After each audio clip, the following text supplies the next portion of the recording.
¿Y quién gana consiguiendo a una sociedad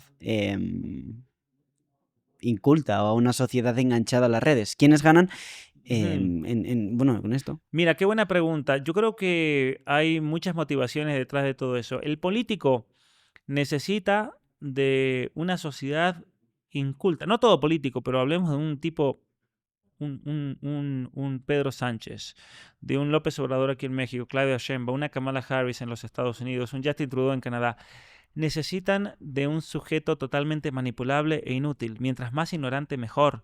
De hecho, hay un video que se hizo muy viral de López Obrador aquí en México donde él dijo, mis votantes es la gente ignorante, dijo. Lo dijo así. Lo dijo en el sentido de que, bueno, los ignorantes, la gente pobre, humilde. Pero no, hay otro significado.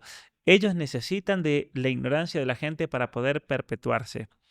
Cuando tú comienzas a tener una sociedad que comienza a pensar, que comienza a discernir, que comienza a formarse, se vuelven alguien peligroso para la supervivencia de estos políticos que viven del sistema. Entonces, el político va a querer una sociedad tonta.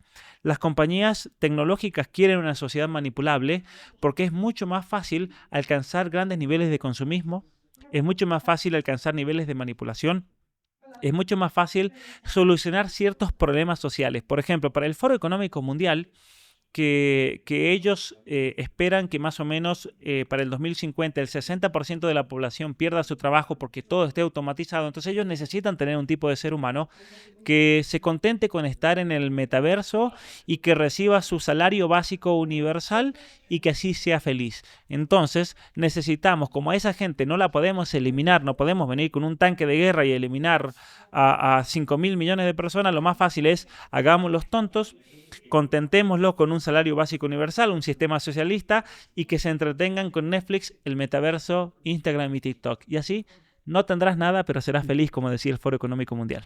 Porque de eso podemos hablar un poco de Netflix, de Amazon Prime y de Disney. ¿Cuál es la visión que tienes Bueno, sobre ellos? Porque sé muy, que has escrito bastante. sí, mira, una pregunta muy interesante. Nosotros Ujú, tenemos que tener en cuenta que detrás de todas estas grandes compañías de YouTube, de Facebook, de Amazon, de Disney, tú te encuentras con quiénes son los verdaderos dueños. Ahí está la pregunta. ¿Quién está detrás de todo eso? Y tú te encuentras con los fondos de inversión. Vamos a hablar de BlackRock. Podemos hablar de Vanguard, de State Street, pero hablemos de BlackRock, que ellos son los que realmente controlan todo el discurso y toda la dirección ideológica detrás de estas grandes corporaciones que son públicas y por eso BlackRock tiene el control total. Ahora bien, es notorio cómo compañías como Netflix y compañías como Disney tienen una función y un objetivo ideológico y político muy claro. Se ve muy claro, por ejemplo, en las producciones para niños. De antaño, cuando un niño en los años 50, 60 se sentaba a ver una producción, lo hacía con la intención de entretenerse, lo hacía con la intención de pasar tiempo en familia, ver una buena película, disfrutar de ese momento. Hoy en día, el entretenimiento es algo secundario para estas compañías.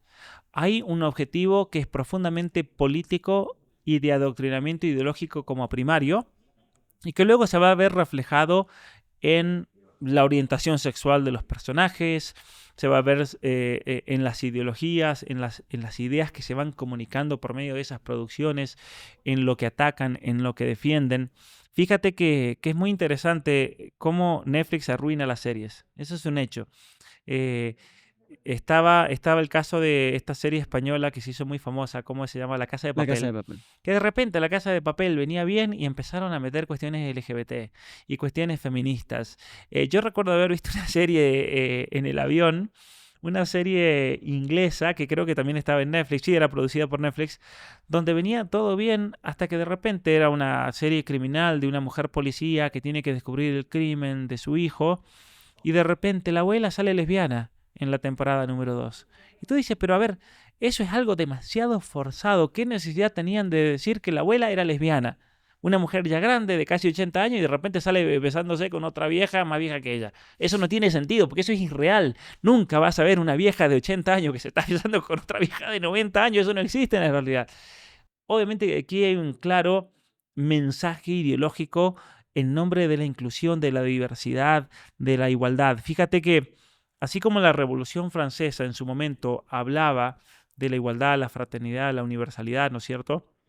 Eh, hoy en día el Foro Económico Mundial, y lo dijo Macron también después de la ceremonia de blasfema en los Juegos Olímpicos, hoy en día los nuevos principios de este progresismo globalista son la diversidad, la igualdad, la inclusión, y que eso se fuerza en absolutamente todas las compañías, y eso lo hace BlackRock. BlackRock exige que para poder invertir en tu compañía, tú tienes que implementar todas estas políticas de igualdad, de responsabilidad corporativa, de cursos de antirracismo, de cursos de género, porque si no, simplemente vamos a salir y vamos a dejar de invertir. Y de esa manera ellos controlan absolutamente todo por medio de un mecanismo de castigos y de recompensas financieras. Han logrado realmente armar toda una red global impresionante, en la cual nos encontramos con el Foro Económico Mundial, pero nos encontramos con las grandes fundaciones, con el Foro Económico Mundial, nos encontramos con la Open Society de Soros, con la Fundación Bill y Melinda Gates, pero nos encontramos con todos los bancos que te puedas imaginar del mundo, nos encontramos con las grandes corporaciones, con compañías como Amazon, como Netflix, como Disney, y como Hollywood en general, que se han vuelto totalmente woke y se han vuelto en los grandes apóstoles de este nuevo paradigma y esta nueva ideología. Entonces, ¿cuál es la revolución ideológica más profunda, me parece a mí, que estamos viendo en nuestros días? Es la revolución antropológica.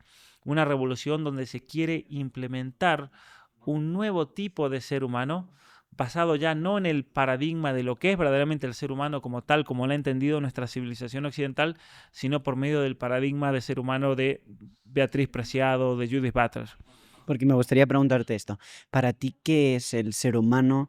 ¿Qué es un hombre? ¿Qué es una mujer? ¿Qué es un anciano? ¿Qué es un...? O sea, no sé si podrías hablar un poquito de ello para definir. Bueno, yo creo que para hablar del ser humano, tú puedes hablar del ser humano desde distintas perspectivas, porque el ser humano en sí es un ser muy complejo, donde tú te encuentras con una estructura orgánica, con una realidad fisiológica, con una realidad física, con una realidad intelectual, con una realidad cultural. Y por lo tanto me parece que la respuesta más profunda que podamos dar al ser humano es la respuesta que da la filosofía, y que luego de la filosofía comienzan a surgir todas las otras ramas de la ciencia que pretenden explicar al ser humano. El ser humano en cuanto tal es un ser que ser en sí, que existe, que es una realidad que se manifiesta de manera corpórea, pero que a su vez tiene toda una serie de connotaciones que rayan, y si es que no surcan directamente, en el mundo de lo espiritual. Tú en el ser humano ves, por ejemplo, características que tienen que ver con la racionalidad, la capacidad de amar, la capacidad de pensar, la capacidad de abstraer ideas. Es muy impresionante, por ejemplo, el proceso de conocimiento de un niño que comprende qué es una vaca, y luego cuando ve una vaca que jamás ha visto en su vida, ese niño dice, esa es una vaca, y uno dice, pero ¿cómo puede saber que esa es una vaca si esa vaca no la vio? No, porque él ya tiene un concepto abstracto donde deja de lado todas las condiciones materiales de esa vaca concreta, de la primera vaca que vio, y ya lo puede aplicar de manera universal. Esa capacidad de universalidad del ser humano es una capacidad profundamente espiritual. No hay manera de explicar eso si no es por esa capacidad de trascender la materia, que es lo que es la espiritualidad del ser humano. Entonces, el ser humano es un individuo racional, que tiene la capacidad de pensar, tiene la capacidad de amar en cuanto tal, y luego a partir de ahí podemos hacer toda una serie de consideraciones accidentales de qué es el ser humano. El ser humano puede ser un varón o una mujer, es una característica accidental necesaria que siempre se da. Eso es accidental, que siempre, necesario, que siempre se da. Siempre como ser humano vas a ser hombre o vas a ser mujer. No, pero hay personas que tienen problemas genéticos. Bueno, pero eso es algo posterior, porque el ser humano se da en un acto de concepción en el cual se une un óvulo con un espermatozoide, y en esa unión siempre va marcada por una característica genética que te hace hombre o que te hace mujer. Después, si por cuestiones genéticas y por cuestiones hormonales hay trastornos del desarrollo sexual, es otro tema, pero todos somos definitivamente hombres o mujer. No hay una opción C, por así decirlo.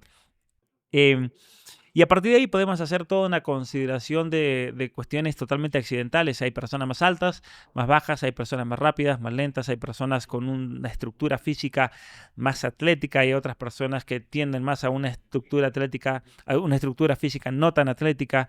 Tienes los colores de la piel, tienes los colores del cabello, tienes los colores del ojo, tienes distintas capacidades y modos de reaccionar ante las emociones. Tienes una serie de características psicológicas determinadas, donde hay personas que son más neuróticas, hay personas que son más tristes, otras personas que son más alegres, hay otras personas que son más amigables, otras personas que son más cerradas, pero en definitiva todos nos podemos unir en lo que se llama naturaleza humana porque coincidimos en eso fundamental que es el hecho de manifestar la naturaleza humana por medio de la racionalidad, por medio de la libertad, por la capacidad de creatividad, por la capacidad de pensar y por la capacidad de amar.